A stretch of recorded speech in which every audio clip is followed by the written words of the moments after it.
नमस्कार। आप देख रहे हैं दृष्टि हिंदी इंडिया।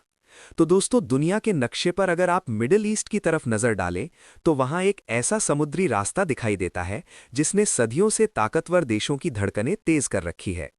ये कोई साधारण जलमार्ग नहीं, बल्कि दुनिया की ऊर्जा नसों को जोड़ने वाली वो पतली रग है जिसे स्ट्रेट ऑफ होर्मुज कहा जाता है।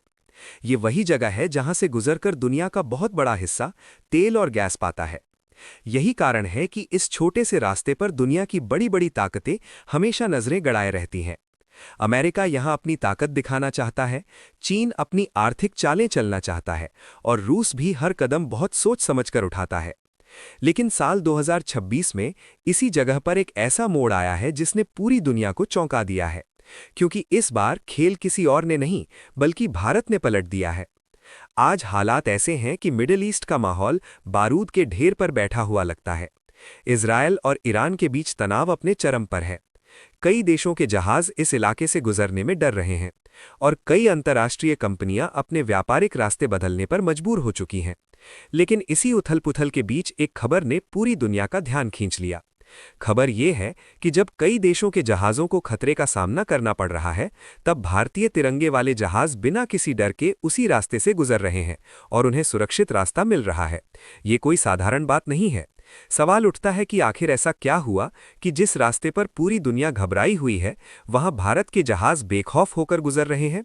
इस कहानी के पीछे छिपा है भारत की कूटनीति का वो अध्याय जिसे समझना बहुत जरूरी है। पिछले कुछ वर्षों में भारत ने दुनिया को यह दिखाया है कि नई दिल्ली सिर्फ बयान देने वाली ताकत नहीं, बल्कि जमीन पर खेल बदलने वाली शक्ति बन चुकी है।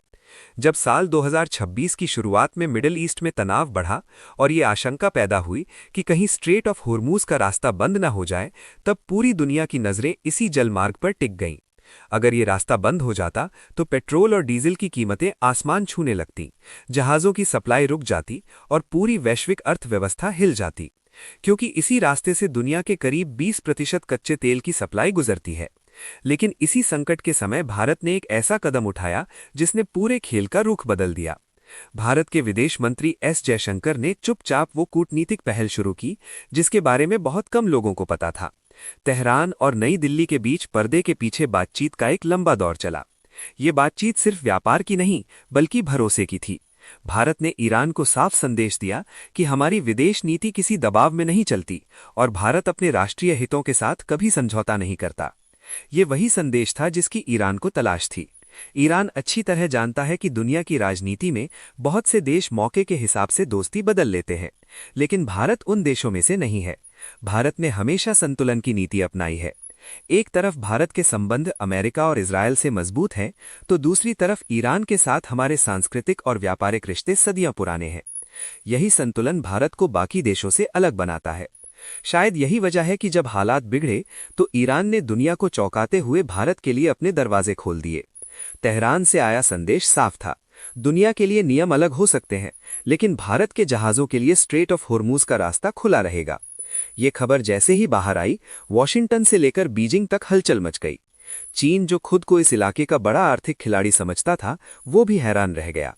उसने ईरान में अरबों डॉलर का निवेश किया था, लेकिन इसके बावजूद उसे वो भरोसा नहीं मिला जो भारत को मिला। दरअसल ये भरोसा अचानक पैदा नहीं हुआ है, इसके पीछे वर्षों की रणनीति और साझेदारी छिपी है। भारत ने चाबहार पोर्ट के जरिए ईरान के साथ ऐसा आर्थिक और रणनीतिक रिश्ता बनाया है जिसने पूरे इलाके की तस्वीर बदल दी है। चाबहार सिर्फ एक बंदरगाह नहीं, बल्कि वो दरवाजा बन चुका है जिससे Bharat middle east, central Asia और आगे यूरोप तक अपनी पहुंच मजबूत कर रहा है। आज भारतीय सामान ईरान के रास्ते रूस और यूरोप तक बहुत तेजी से पहुंच रहा है और व्यापार के नए रास्ते खुल रहे हैं। लेकिन इस पूरी कहानी का सबसे दिलचस्प पहलू यह है कि जब बाकी देश डर और अनिश्चितता में फंसे हुए थे, तब भारत ने आत्मविश्वास के साथ अपना रास्ता बनाया। कुछ समय पहले लाल सागर यानी रेड सी में जहाजों पर हमले हो रहे थे और दुनिया की शिपिंग कंपनियां घबराई हुई थीं। उस समय भारतीय नौसेना ने अपने जहाजों को तैनात कर यह दिखा दिया था कि भारत सिर्फ अपने हितों की रक्षा नहीं करता, बल्कि अंतर्राष्ट्रीय समुद्री मार्गों की सुरक्षा में भी अहम भूमिका निभा सकता है। यह वही संकेत था जिसे ईरान ने बहुत तारीफ करने वाली है। यह वही संकेत था जिसे ईरान ने बहुत ध्यान से देखा। ईरान को समझ आ गया कि भारत अब सिर्फ एक उभरती हुई ताकत नहीं, बल्कि एक जिम्मेदार समुद्री शक्ति बन चुका है। यही कारण है कि उसने भारत को वो भरोसा दिया जो किसी और देश को नहीं मिला। आज स्थिति ये है कि जब भारतीय जहाज स्ट्रेट ऑफ हुर्मुज से गुजरते हैं तो उन्हें किसी खास सुरक्षा काफिले की जरूरत नहीं पड़ती। उनके ऊपर लहराता तिरंगा ही उनकी सबसे बड़ी सुरक्षा बन चुका है। इस नई व्यवस्था के तहत भारतीय जहाजों के लिए लगभग एक तरह का ग्रीन कॉरिडोर तैयार हो गया है। इसका मतलब यह है कि उन्हें बेवजह जांच, देरी या रुकावट का सामना नहीं करना पड़ेगा। जहां बाकी देशों के जहाज जोखिम और अनिश्चितता से जूझ रहे हैं, वहीं भारत का व्यापार अपेक्षाकृत सुरक्षित रास्ते से आगे बढ़ रहा है। ये सिर्फ एक समुद्री सुविधा नहीं है, बल्कि भारत की बढ़ती वैश्विक ताकत का संकेत है। इसका असर सिर्फ अंतर्राष्ट्रीय राजनीति तक सीमित नहीं रहेगा, बल्कि इसका फायदा भारत के आम नागरिक तक पहुंचेगा। जब जहाजों को लंबा चक्कर नहीं लगाना पड़ेगा, जब माल तेजी से भारत पहुंचेगा, तब लॉजिस्टिक्स की लागत भी कम होगी। इसका मतलब है कि पेट्रोल और डीजल जैसी चीजों की कीमतों पर दबाव कम पड़ेगा, ट्रांसपोर्ट सस्ता होगा और महंगाई को काबू में रखने में मदद मिलेगी। यानी समंदर के उस दूर बैठे जलमार्ग का असर सीधे भारत की जनता की जेब पर पड़ने वाला है। लेकिन इस पूरी कहानी के पीछे एक और बड़ा खेल छिपा हुआ है, जिसे बहुत कम लोग समझते हैं। ये खेल है international north south transport corridor का, जिसे संक्षेप में INSTC कहा जाता है। ये वो विशाल व्यापारिक नेटवर्क है जो भारत को ईरान के रास्ते रूस और आगे यूरोप से जोड़ता है। अगर आप पुराने समुद्री रास्तों को देखें तो ज्यादातर जहाजों को स्वेज नहर से होकर गुजरना पड़ता है, जो लंबा भी है और महंगा भी। लेकिन INSTC के जरिए वही दूरी लगभग 40% तक कम हो जाती है। 2026 के इस दौर में जब हर मिनट और हर रुपया मायने रखता है, तब ये शॉर्टकट भारत को वैश्विक व्यापार में एक नई बढ़त दे रहा है। ईरान ने जब स्ट्रेट ऑफ होर्मुज में भारत को विशेष सुविधा दी, तो दरअसल उसने इस पूरे कॉरिडोर की सफलता पर मोहर लगा दी।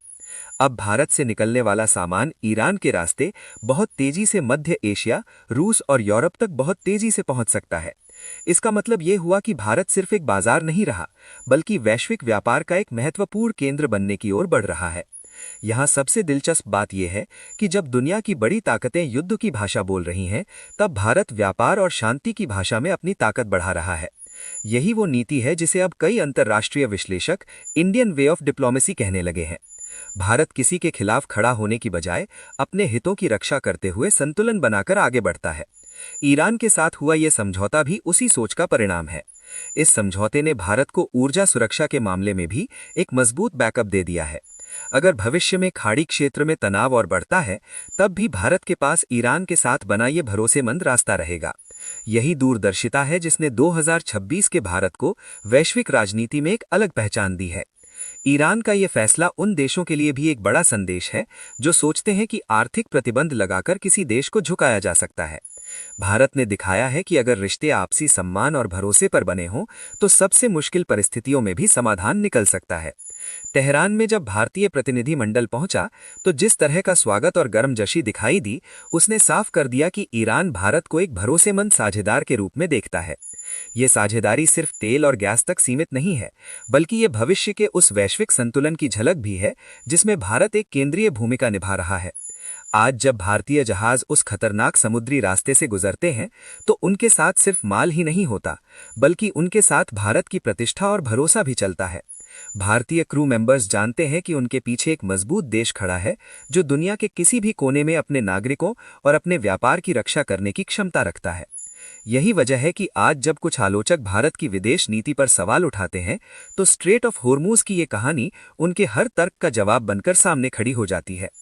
इतनी संवेदनशील जगह पर भारत को मिला ये भरोसा कोई छोटी उपलब्धि नहीं है। ये उस बढ़ते प्रभाव का संकेत है जिसे भारत ने पिछले कुछ वर्षों में वैश्विक मंच पर हासिल किया है। अब इस कहानी में एक और दिलचस्प मोड़ भी सामने आ रहा है। खबरें ये बताती हैं कि चीन इस पूरे घटनाक्रम को बहुत ध्यान से देख रहा है।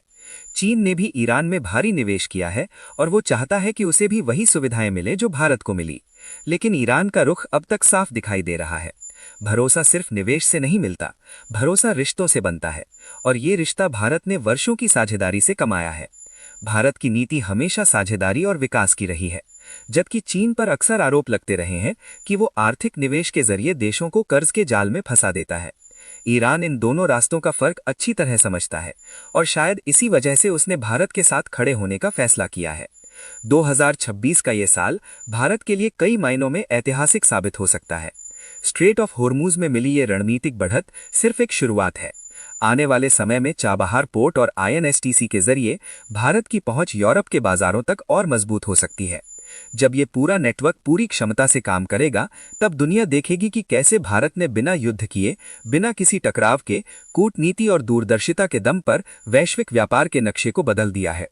आज जब समंदर की लहरें होर्मुज के उस संकरे रास्ते से गुजरती हैं, तो वे एक नई कहानी कहती हैं। ये कहानी उस देश की है जिसने संघर्षों के बीच अवसर खोजे, जिसने दबाव के सामने झुकने की बजाय संतुलन और बुद्धिमत्ता का रास्ता चुना। और यही वजह है कि आज हर गुजरता हुआ भारतीय जहाज सिर्फ एक व्यापारिक जहाज नहीं, बल्कि उभरती हुई आर्थिक शक्ति भारत का चलता फिरता प्रतीक बन चुका है। अगर ये वीडियो आपको थोड़ा भी अच्छा लगे तो इस वीडियो को एक लाइक और चैनल को सब्सक्राइब जरूर करें। मिलते हैं एक नए वीडियो के साथ, तब तक के लिए जय हिंद, जय भारत।